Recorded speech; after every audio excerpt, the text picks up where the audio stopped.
महाराष्ट्र योग शिक्षक संघाच्या वतीने मी आपले सगळ्यांचे स्वागत करतो। योग साधक बंधू आणि भगिनींनो, आता उन्हाळा सुरू झालाय, मार्च महिना जवळपास संपला आता आणि तापमान जवळपास 38, 39, 40 वर जात आहे। दिवसात कोरडं आणि उष्ण हवामान असते, रात्री सुद्धा आता गरमी जाणवायला लागली आहे आणि अशा वाढलेल्या तापमानामध्ये आपल्याला आपल्या शरीराचं हायड्रेशन मेंटेन ठेवणं अत्यावश्यक असते। प्रामुख्यानं मी आज संबोधन करतो ज्यांचं वय 45, 50, 55च्या वर आहे अशा व्यक्तीसाठी, किंवा जे प्री डायबिटिक आहेत किंवा डायबिटिक आहेत अशासाठी। बंधूंनो, जसं आपलं वय वाढते तसं आपली सेन्सिटिव्हिटी जी आहे ती कमी होत असते। तर जे ज्येष्ठ नागरिक आहेत त्यांना तहान लागलेली समजत नाही, त्यांना चटकन ते सेन्स होत नाही।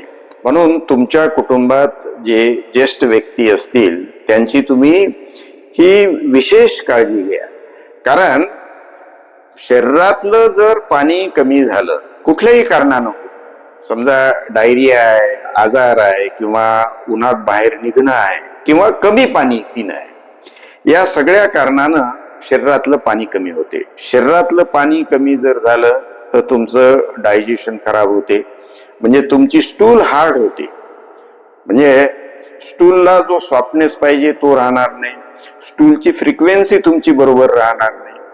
नंतर तुमची त्वचा जी आहे ती नरम होऊन जाईल, त्यामध्ये तुकतुकीतपणा किंवा टेन्शन राहणार नाही। आणि सगळ्यात महत्वाचं म्हणजे शरीरातलं पाणी ज्यावेळी कमी होते त्यावेळी तुमचा ब्लड व्हॉल्यूम कमी होतो, आणि ब्लड व्हॉल्यूम कमी झाल्यामुळं तुमचं बीपी कमी होते, आणि जर बीपी कमी झालं तर तुमच्या मेंदूला रक्त पुरवठा जो आहे तो कमी होतो।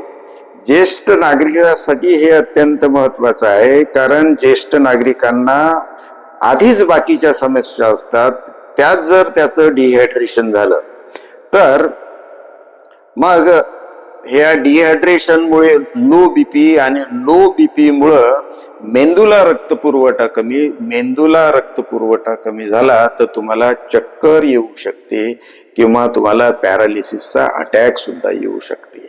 म्हणजे हायड्रेशन किंवा पाण्याची लेव्हल करणं किती महत्वाचं आहे हे तुम्हाला यावरून लक्षात येईल, कारण हायड्रेशन मेंटेन झालंच पाहिजे। एखाद्या वेळी थोडंसं एक्सेस हायड्रेशन झालं उन्हाळ्यात तर चालते। म्हणून माझी ज्येष्ठ नागरिकांना विनंती आहे, गरज असो नसो थोड्या थोड्या वेळानंतर, अर्ध्या एक तासानंतर एखादा ग्लास, पाऊण ग्लास, अर्धा ग्लास तुम्हाला जाईल तेवढं पाणी तुम्ही पीत चला। नंतर हायड्रेशन देणारी जी फ्रूट आहे, टरबुजासारखी, टरबूज, संत्री, ही जी फळं आहेत हे पाण्याचं हायड्रेशन मेंटेन करायला मदत करतात। तर बंधूंनो, या उन्हाळ्यामध्ये तुम्ही व्यवस्थित पाणी प्या, बाहेर जाताना रुमाल, छत्री याचा आवर्जून वापर करा।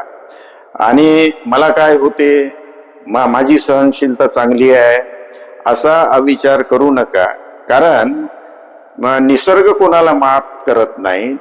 तुम्ही तुमचं हायड्रेशन कमी झालं तर तुमचं शरीर त्या दिशेनं तसं वागेल आणि तुमचं नुकसान होऊन जाईल।